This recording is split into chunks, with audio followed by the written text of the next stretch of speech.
शांतिलाल अहिरे एवं music director Ritesh किराड़, Rohini recording studio Sendhwa.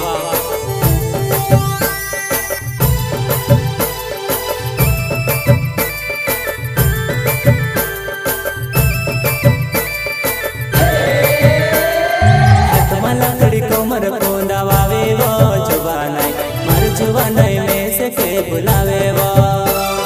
हाथ माला करे कोमर पोंदा वावे वो जुबानाई मार जुबानाई में से के बुलावे वो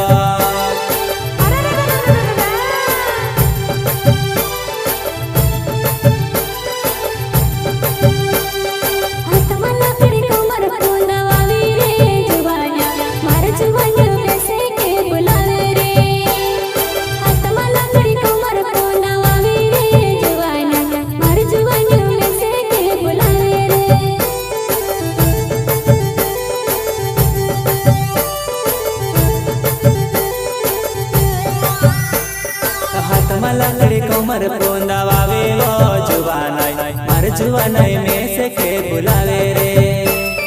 हाथ माला लकड़ी कोमर पोंदा वावे वो जुबानाई मार जुबानाई में से के बुलावे वो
दहाड़ो